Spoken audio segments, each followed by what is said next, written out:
Hi, class. This is Dr. Weaver. I wanted to go ahead and create a couple of voiceovers. One would be on chapter 26, and the other is chapter 50. Um, Both of those chapters actually will be going over in class here on tomorrow, and so but you all have an exam that will take up some of that time.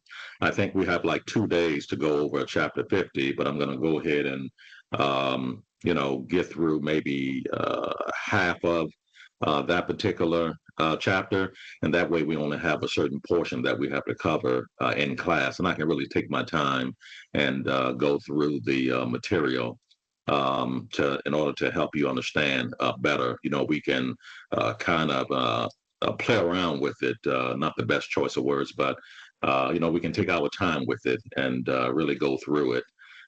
To make sure you have a really solid understanding, because that's what I'm really all about, ensuring that you have a more solid understanding of the material that we cover.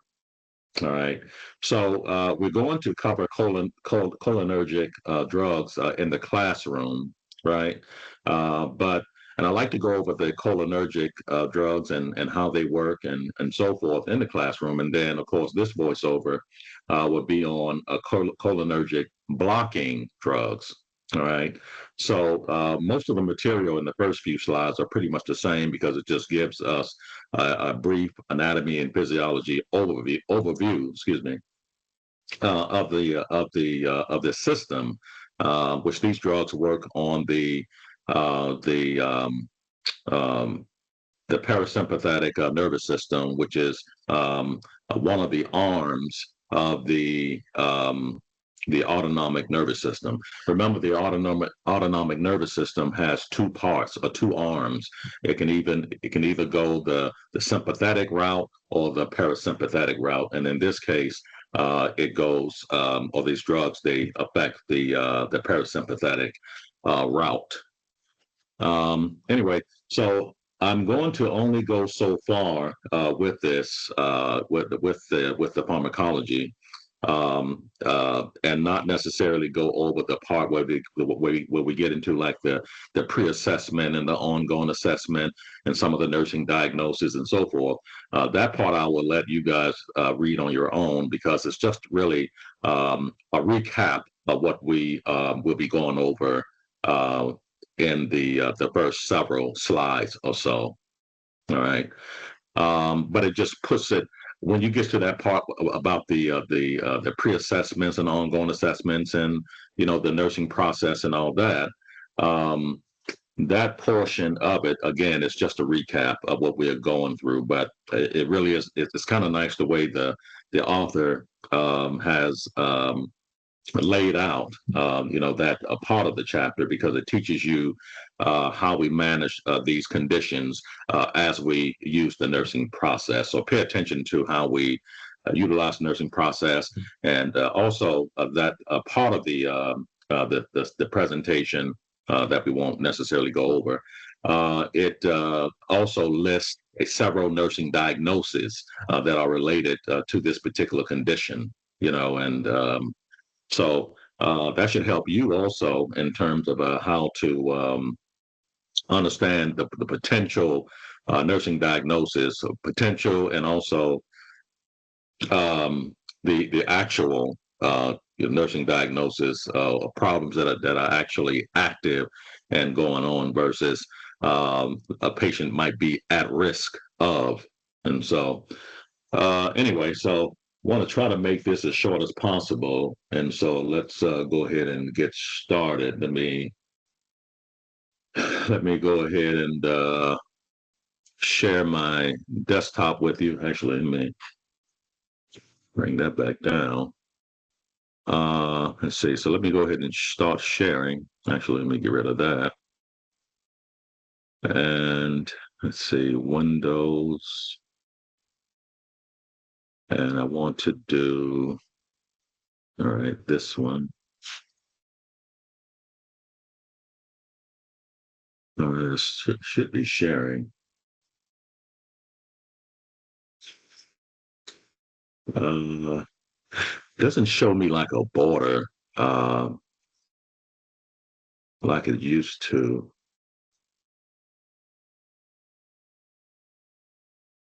Um, I don't know if that's actually sharing my desktop.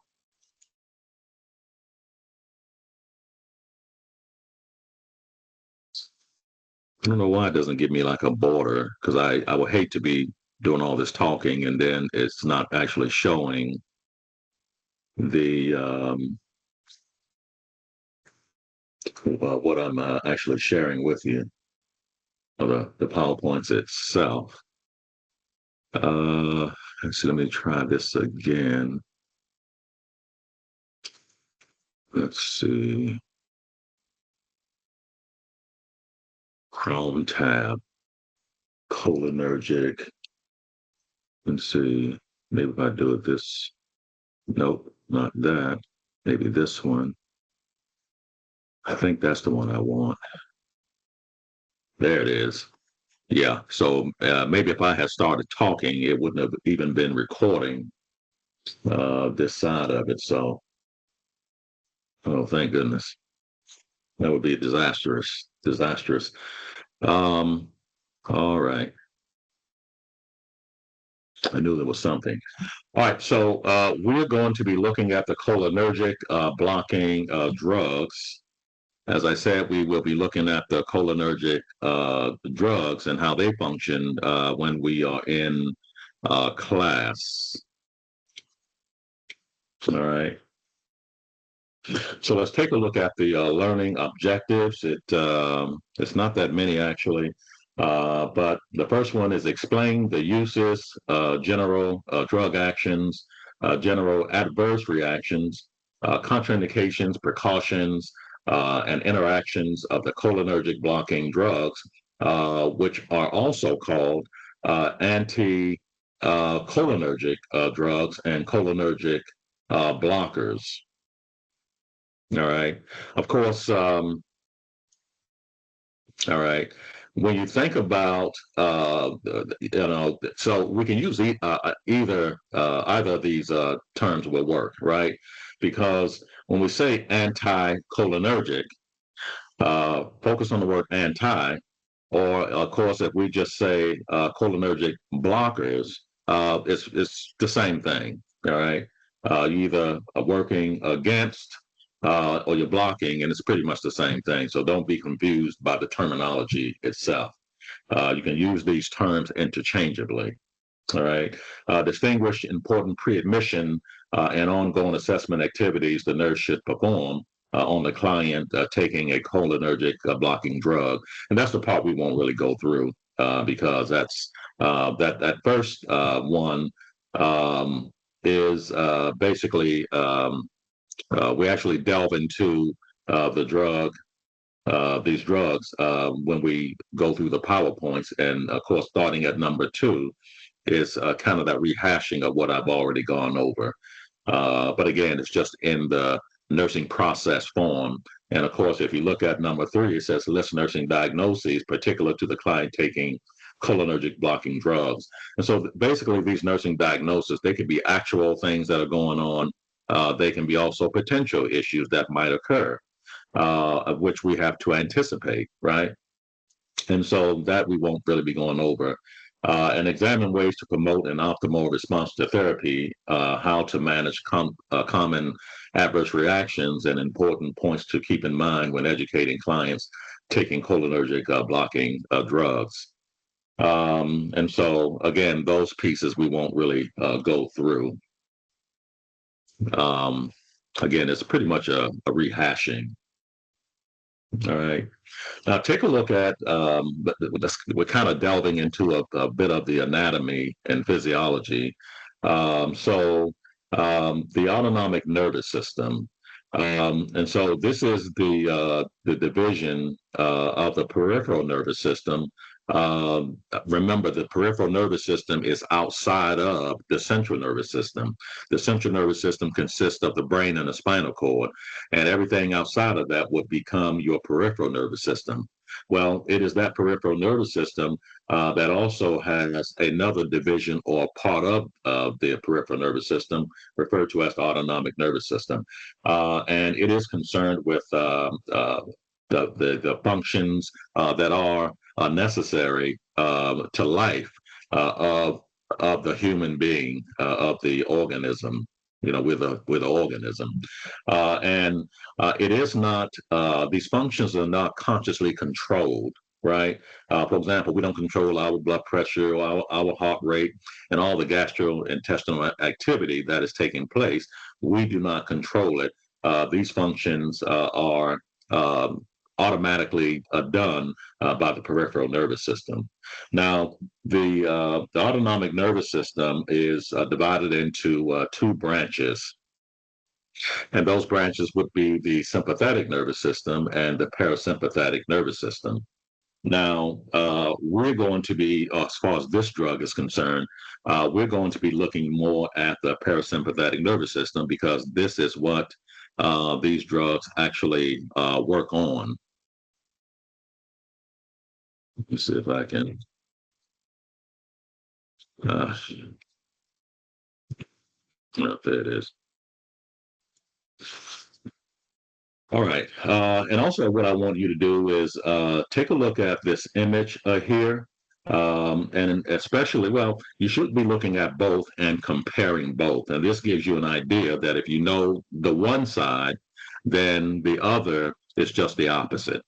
All right. So, for example, when the parasympathetic nervous system is being stimulated, we get constricted pupils. All right. But when the sympathetic nervous system is at play, then we get dilated pupils. And so they're just essentially opposite.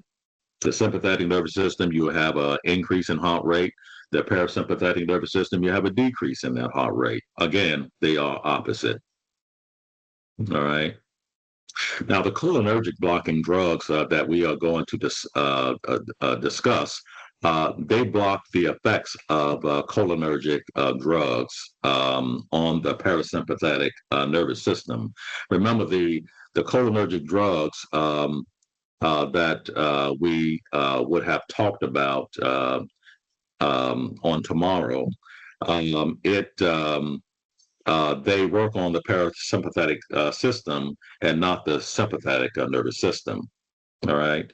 Now, this interaction is similar to how, remember when we talked about the adrenergic and the adrenergic blocking drugs, how they interact with the sympathetic nervous system. Because remember, with adrenergic and the adrenergic blocking drugs, they have opposite effects as well.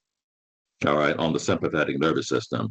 The adrenergic drugs, what they do is they stimulate the sympathetic nervous system, but the adrenergic blocking drugs, they block that stimulation. And so you're going to get an opposite effect. All right. And so essentially, with these drugs, as far as as I mentioned to you, the autonomic system, or the difference on the autonomic system, is essentially the opposite. Blocking the parasympathetic system is essentially like we are stimulating the sympathetic nervous system, or we're allowing the sympathetic nervous system to function. And we look at the results of what that system and its effect on the body. All right.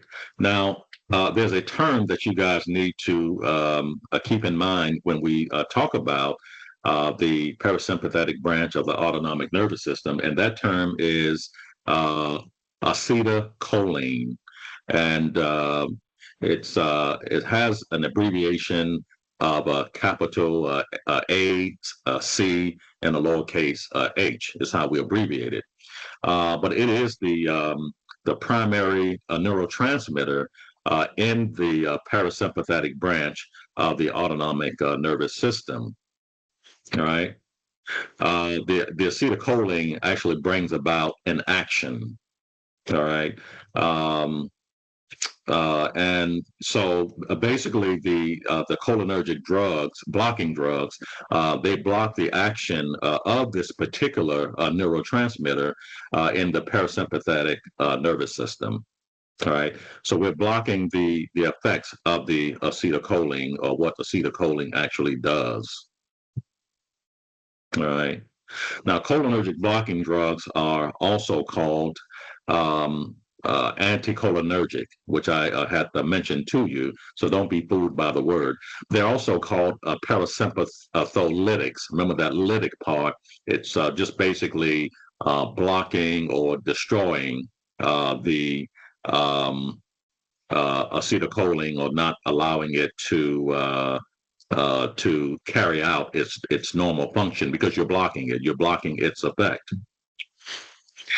Sometimes they also refer to it as cholinergic blockers. And so take a look at box 26.1, and it will give you an idea of how we talk about the different names, if you will.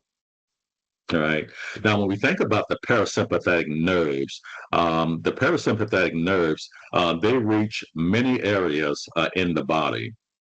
Therefore, the effects of the cholinergic blocking drugs are going to be numerous, because they affect many areas of the body, be that the GI system, the heart, and just so many different body parts, right? The GU system, and so forth. It affects even the reproductive system. So when these drugs are given, you need to be thinking about the numerous side effects these patients are going to have, because again, these nerves, they affect so many parts of our bodies, the parasympathetic nervous system.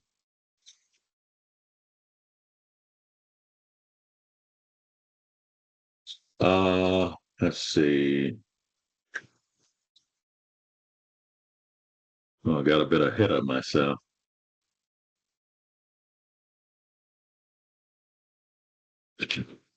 All right, just a moment. Kind of got a bit ahead of myself. Well, let's see.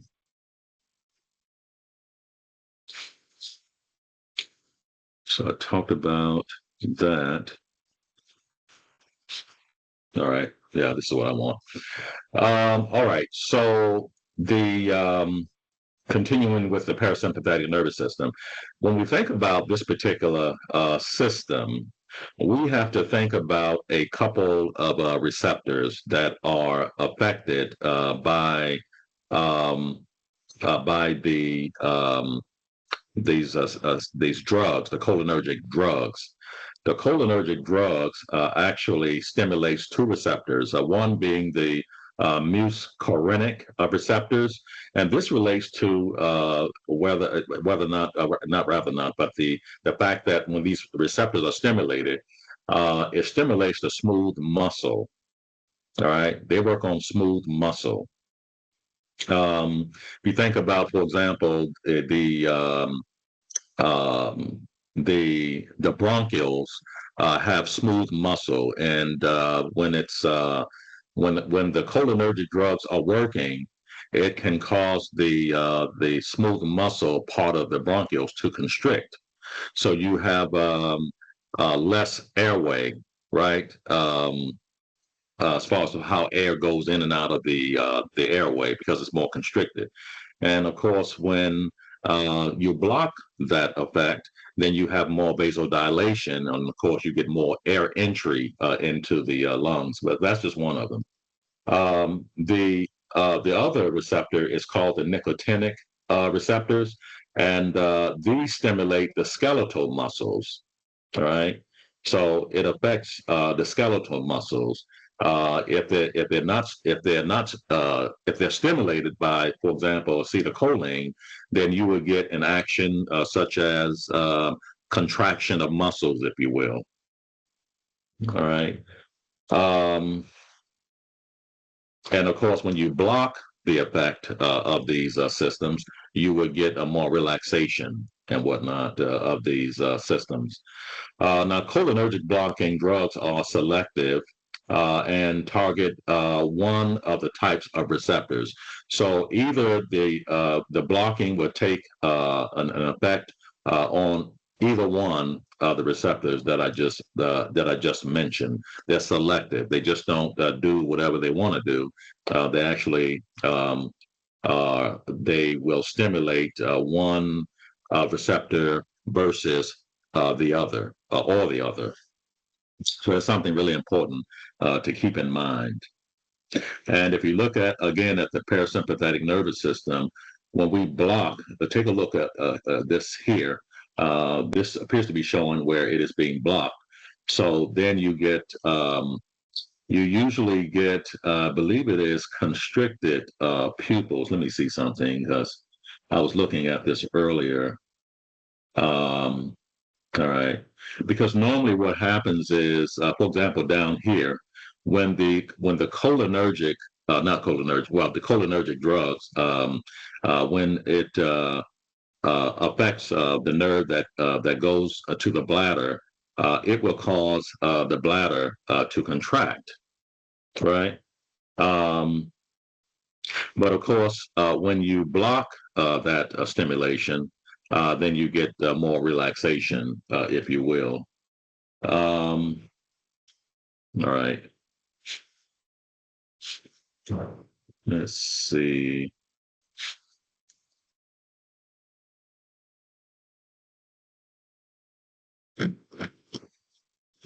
All right, so let's look at the cholinergic blocking drugs actions.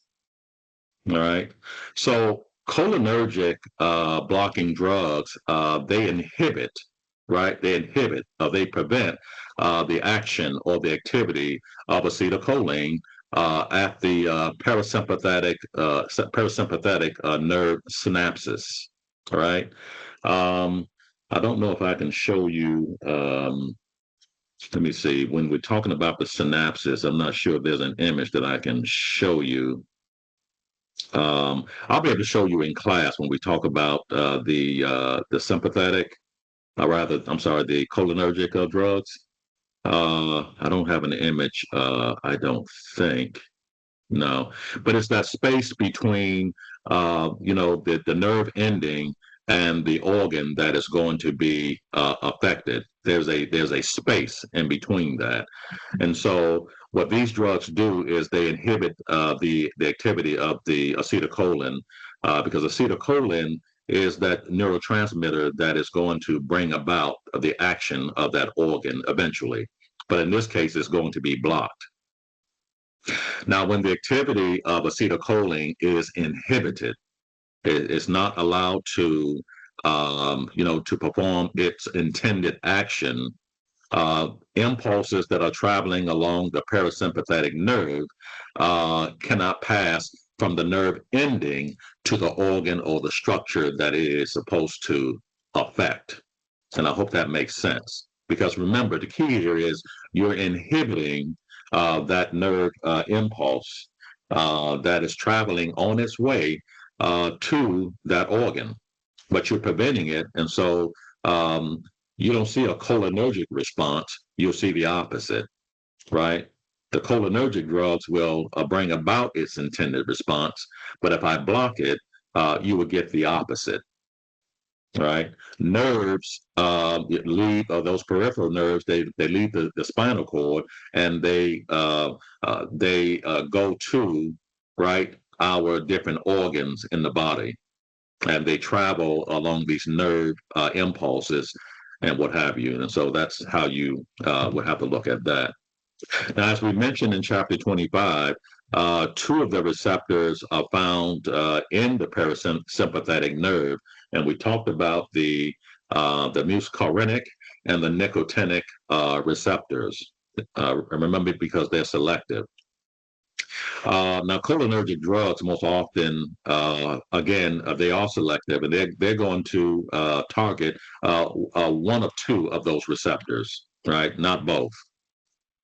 Now, the receptor type target is dependent on the drug itself. The drug itself will determine which of those receptors are going to be stimulated, if you will. So, as an example, when we think about the drug like an antispasmodic drug that prevents spasms, if you will, these drugs are used to treat an overactive urinary bladder. Now, they're selective and they work by inhibiting the action of the muscarinic receptors in the parasympathetic nervous system. So again, they don't work on the skeletal system, right? Um, Now, as a result of with this example I just gave about the bladder, you have what we call detrusor muscles of the bladder, and they will not contract. All right. And of course, if they don't contract, when you think about spasms, they contract, relax, but they won't contract because you're inhibiting the action, that stimulation from this drug, right?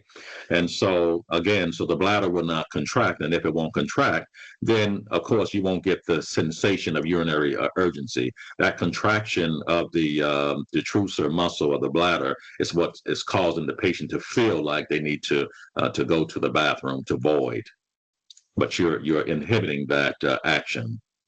Now, because they are selective, a urinary antispasmodic drug has no effect on the skeletal muscles because it does not inhibit the nicotinic receptors rather in the parasympathetic nervous system that actually innervates the skeletal muscles. Innervates basically meaning it affects that those particular nerves that goes to a particular organ or structure. Right. Now, another example involves drugs selected for the muscarinic receptors that are used as maintenance treatment for chronic respiratory conditions such as COPD as well as asthma.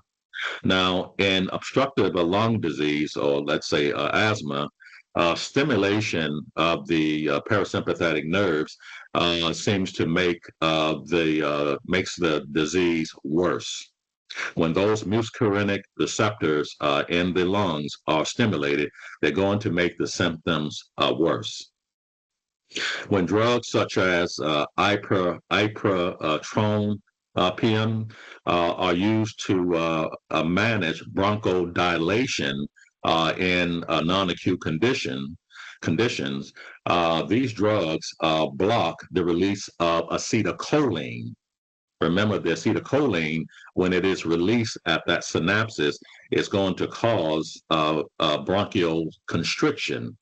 But if we inhibit the release of acetylcholine, then those muscarinic receptors that are on the bronchial smooth muscles are not going to be stimulated.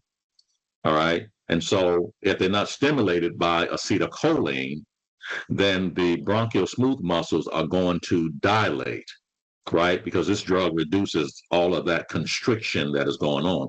So you get a more clearer airway as a result, right? So the acetylcholine stimulates those smooth muscles. Remember, you have these muscarinic receptors on the smooth muscle part of the bronchioles, right? The bronchioles has smooth muscle. You have these receptors on on the smooth muscles. When they're stimulated by the neurotransmitter acetylcholine, they're going to constrict. But that's not what we want in an asthmatic or a respiratory patient. We want the bronchioles to be dilated so air can go in and out, right? Give the patient more oxygen, if you will. Now, use of these drugs once or twice daily helps to reduce breathing distress, but they also help increase lung function. The reason it improves lung function again is because you have this bronchial vasodilation or this bronchial dilation of the smooth muscle. Um, Now, because the drugs are selected for what we refer to as the M3 muscarinic receptors, or just think about the receptors, the muscarinic receptors, they have less adverse reactions in other body systems. They just work on those structures, organ structures that have that particular receptor. Now, consequently, when a non-selective drug is used, and because of the wide distribution of the parasympathetic nerve, because remember, parasympathetic nerves affect all sorts of organs in the body, right? And when you have a drug that is non-selective, many organs and structures of the body, including the eyes, the respiratory, the gastrointestinal tract, the heart, and the bladder are going to be affected. That's because nerves from the parasympathetic nervous system branch out and connects to all of these different organs. And so when the drug is not selective, it can affect all these different organs, and then you get all these different symptoms or side effects, if you will. Hopefully that makes that a little simple to understand. As we look back at chapter 23, you will also note that responses caused by blocking, when we block the parasympathetic nervous system, these are going to be similar to those that activate the sympathetic nervous response. So, um, so essentially, when we block the parasympathetic side, then we are enabling the sympathetic side. So you'll see those sympathetic nervous system body responses, that fight or flight response and what have you. All right.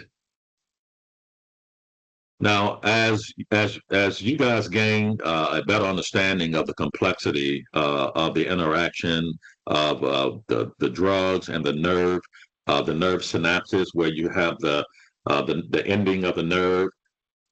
Well, let me do it this way. You have the ending of the nerve here, and then you have the organ itself, and then in between that, you have that synapses, and that's what it's talking about.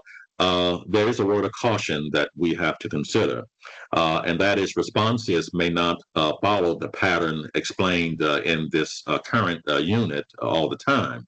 So, for example, scopolamine, right, is an anticholinergic drug. So we're blocking the effects of acetylcholine. It may occasionally cause excitement and delirium and restlessness, which are responses different than what is anticipated. All right. And this reaction is considered a drug idiosyncrasy. That's another term that you'll learn in particular here with drugs. It is just an unexpected or unusual drug effect. And so that's what that means. Yeah. Drug idiosyncrasy, something unexpected is occurring. Let's see. So why do we use the cholinergic blocking drug? What are the uses? All right. What is the purpose for using this drug? First, let me just say that as far as gerontology or the elderly are concerned, because older clients taking cholinergic blocking drugs have exhibited symptoms such as excitement, agitation, mental confusion, drowsiness, urinary retention, or other adverse effects. It is recommended that many of these drugs not be used in those patients who are over the age of 65. These effects may be seen even if the dosages are very small, you may still see some of these effects. All right, that I just listed.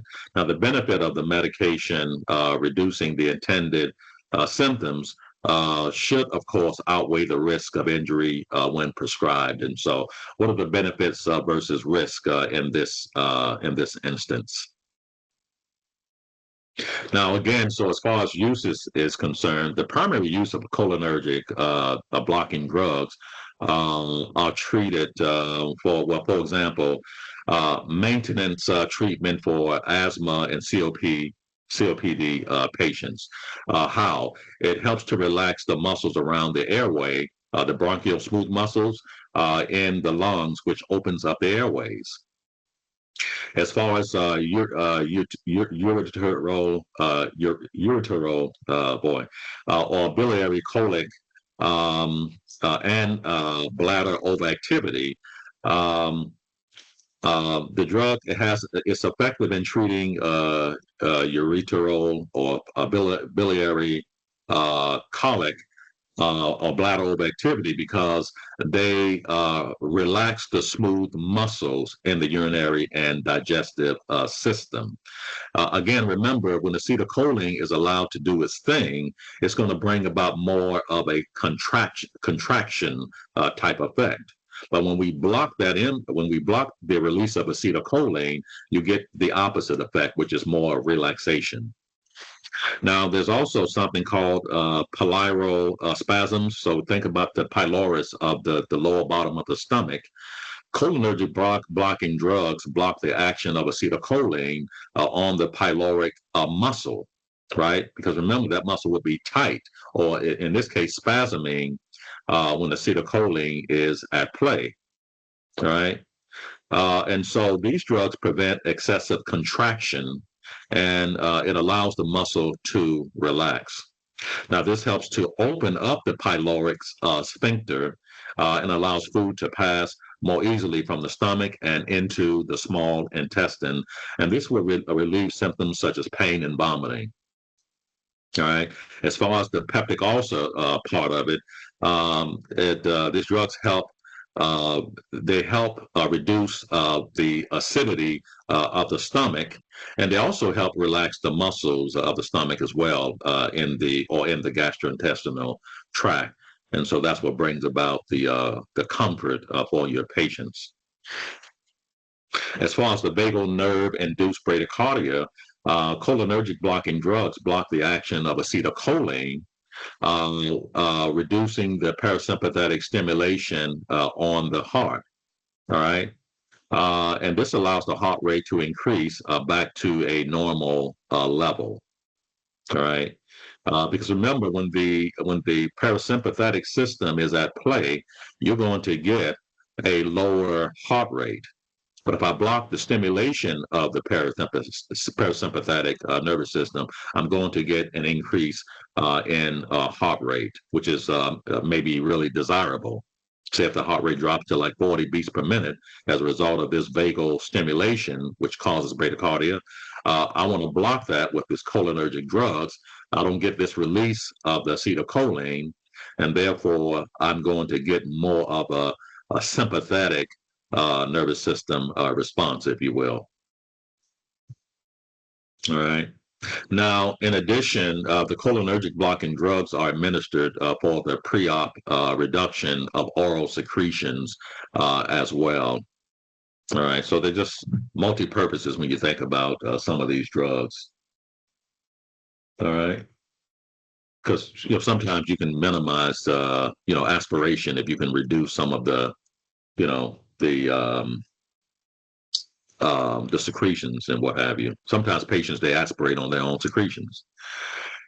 All right, so take a look at the adverse reactions. The severity of many adverse reactions is often dose dependent. So depending on the dosage that the doctor prescribes, that can determine how severe the adverse reactions are.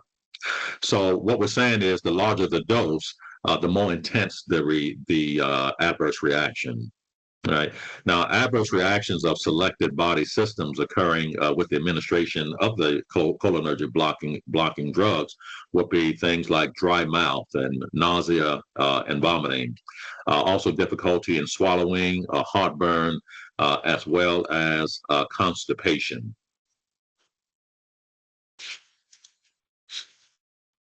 All right. As far as its effect on the central nervous system, we're looking at headache, flushing, nervousness. There's also drowsiness, weakness, and insomnia, nasal congestion, as well as fever. And let me say this to you guys. If you bring up ChatGPT and you really understand how this drug works, you can put into ChatGPT, um, why does cholinergic blocking drugs cause headache? Why does it cause flushing or nervousness? And it'll give you, and you can tell ChatGPT to give you a brief explanation. Don't don't do it without saying that, because ChatGPT is what's the word I want to use? Loquacious, kind of like very mouthy. It just keeps on talking, and it's like, oh my God, just give me a brief overview of what this is.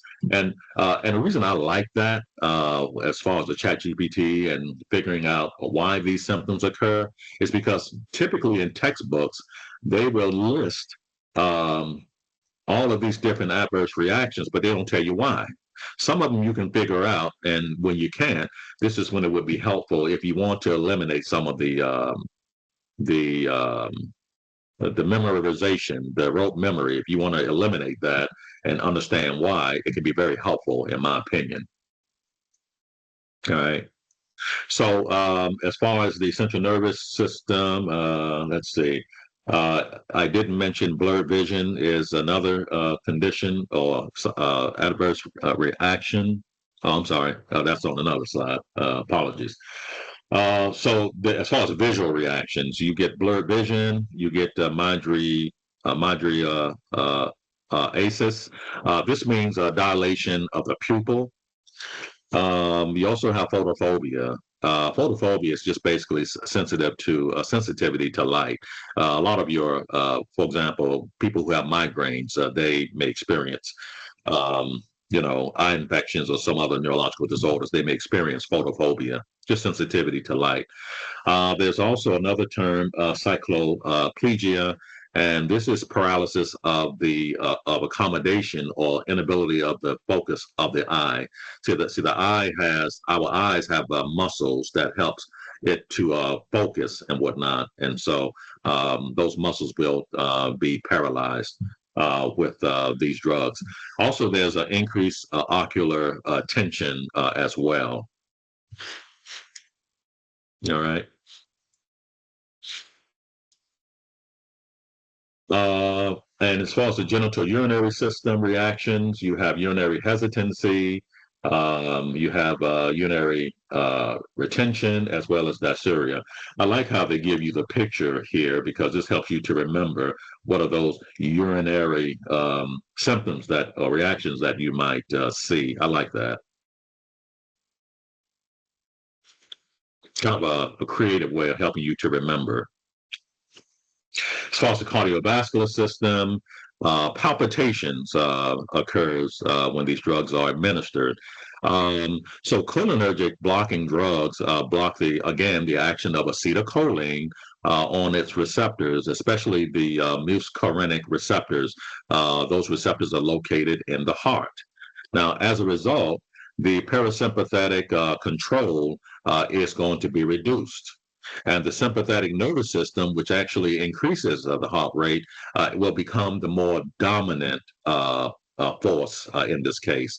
And so you get an increase in heart rate as a result. Right. Now, when some patients experience bradycardia, it could be due to when we give atropine. Atropine actually increases the heart rate. When someone has bradycardia, that when they become symptomatic with bradycardia, with like the low blood pressure and the confusion and chest pain and so forth, this is when we say that the bradycardic patient is symptomatic. What you usually give an appropriate amount of atropine, but if you don't give an appropriate amount, it can cause even the more bradycardia. So you have to give the recommended amount, all right, which is I think is like 0.5 milligrams. Tachycardia, if you give too much, a higher dose than normal of atropine can cause an increase in the heart rate. So either one you don't want. So you give again the appropriate dosage amount. Other reactions. So now, sometimes a secondary adverse reaction is a desirable is as desirable as the intended use. So an example of this includes drowsiness, right? Sometimes when we give patients atropine, we're looking for one effect, but it also causes drowsiness. And so, if we're giving this atropine before surgery and it's bringing about drowsiness, that's a good thing because when people know that they are going for surgery, they may become pretty anxious, right? And if we can cause them to be drowsy, then that would be good for them before they actually go into surgery. In this case, we would typically be given the atropine to help dry up some of those secretions because that's what the drug is used for. In this case, especially. But it can have bring about another adverse effect that would be desirable in this case, right? Again, so we're basically trying to drive the secretions, but um, we also want the patient to rest well, and that can be a desirable benefit. Now, during hot summer months, patients receiving cholinergic blocking drugs should be instructed to watch for signs of heat, prostration. And what that means is they may develop a fever and tachycardia, flushing. The skin may be warm and dry, and they may also experience mental confusion because these drugs decrease the patient's ability to sweat. All right, they won't sweat. All right, because it's drying up those secretions, and so you won't sweat, and so this can be problematic for these patients. It's kind of like a heat stroke, if you will. Now, when does it become contraindicated? So, cholinergic blocking drugs would be contraindicated in these patients if they have a known hypersensitivity. So we know that to the drugs, or even if they have glaucoma. Now, other patients for whom these drugs are given are contraindicated. Other types of conditions would be like your myasthenia gravis, right?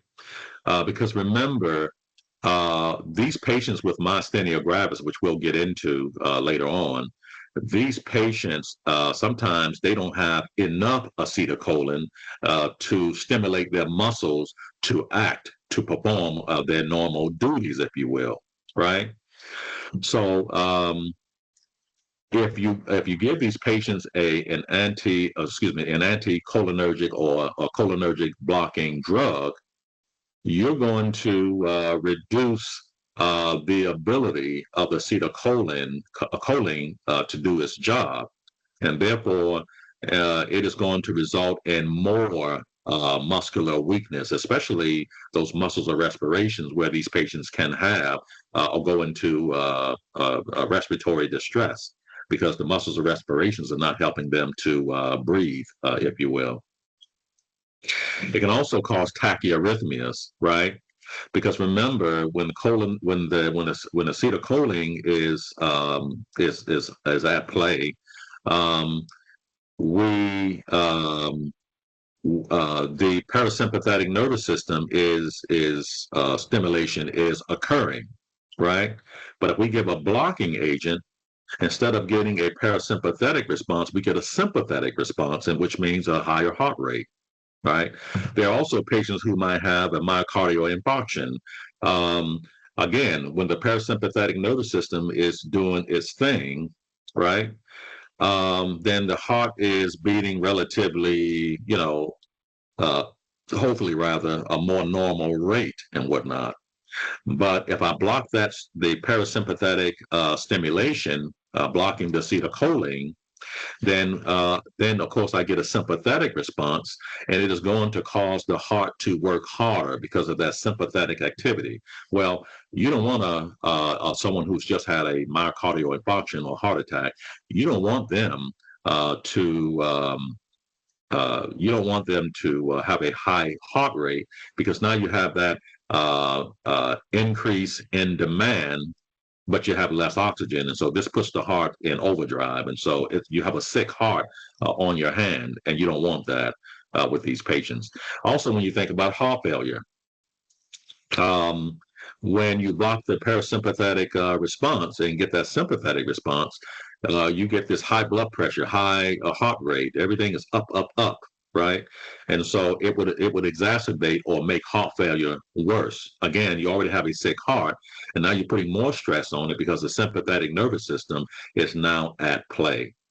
When I say at play, it is the one that is in the driver's seat. It's doing its thing. It is the dominant action, as it relates to these organs. Let's see. So take a look at the precautions. Remember, with precautions, we can still give these drugs, but it we have to do it with caution. So these drugs are used with caution in those patients with GI infections, BPH or benign prostatic hypertrophy, urinary retention, hyperthyroidism, hepatic or renal disease. That's pretty much a given, as well as hypertension. Think about that one with the hypertension, for example. So when the parasympathetic nervous system is at play, your blood pressure may not be as high, right? But if I use a cholinergic blocking drug, then I'm preventing the acetylcholine from stimulating these different receptors, and so in other words, I'm preventing the parasympathetic part of the peripheral nervous system, and therefore, instead of getting a lower blood pressure, I'm going to get an even higher blood pressure, right? So, because the patient is already hypertensive, and now I'm blocking the parasympathetic nervous system and getting a sympathetic nervous system response, and blood pressure usually goes up in that particular instance. As far as hypothyroidism, think about this. So, with patients with hypothyroidism, they typically have an increase in their heart rate, right, until we can get them under control. But if a patient has hypothyroidism and their heart rate is, let's say, is up to 120, even though the parasympathetic nervous system is at play here, right? But if you block the parasympathetic response, the sympathetic response will kick in, right? And become the dominant force. And therefore, you're going to get an even higher heart rate in these patients. So that's just to give you an idea how we can actually break down each of these. Right. Now, we also have to use atropine with caution in patients with asthma because of the generalized reactions. Remember, these parasympathetic nerves, they affect all sorts of organs to include the lungs. And so we have to really be careful when we give atropine. Caution is also used in prescribing these drugs to patients who are over the age of 65. Yet the indication for use may be due to aging of the body itself. Now, this caution also applies to the over-the-counter preparations available for relief of like people with allergies and cold symptoms, and also those who are using sleep aids. And this is because these particular over-the-counter drugs contain histamines. They have histamine properties. And so some of these drugs can cause an increase in symptoms, if you will. And given these blocking agents, they can make them even worse. All right. Now, some of these drugs do contain atropine, scopolamine, and also cholinergic blocking drugs. And so you don't want to get a worsening of symptoms by patients taking these drugs. And so take a look at the interaction box here when you get a chance. So we'll bypass that one. All right. Now, this is where I'm going to sign off because this is what I'm going to place this responsibility on you guys. But I want to tell you something about one of these. So, all right, right here when it talks about the visual acuity for glaucoma. All right. So remember, I told you that the parasympathetic nervous system affects all sorts of organs, to include the eyes. So when acetylcholine is at play, when it's not being blocked, it actually causes the pupils to constrict. And I hope I don't have this backwards. Sometimes, some of this stuff just runs together altogether. So it causes more of, I think it causes vasoconstriction. All right, and I'll go back and check this, and I'll correct myself if I need to. So basically, it just means that the eye, and I probably have to demonstrate this in class, and that way, as I talk about it now, you'll understand it. But anyway, so when the pupils of the eye constrict, right? Um, well, actually, let me change that. I believe when acetylcholine is at play, the eyes tend to dilate, right? And when it dilates, there is an angle or a space in the eye where what we call vitreous humor, it drains from the eye. That's that jellyish substance that is in the eye, keeps the shape of the eye. Well, that has to drain every now and then. As long as it's draining, when someone, say if it's normal for a normal person, if it's draining, then the pressure in the eye stays fairly normal. But if the pupils dilate, then you're narrowing that angle even more. You guys probably heard of narrow angle glaucoma. So that dilated pupil narrows that angle even the more, and so you get less drainage. If you get less drainage, then you're going to the vitreous humor production or the amount will remain in the eye, right? Because the body's continuing to produce it, and so it remains in the eye. It doesn't drain, and therefore it increases the pressure in the eye. Because remember, when we check for glaucoma, we're checking for pressure in the eye. So, it's killing me. But so actually, let me do it over here.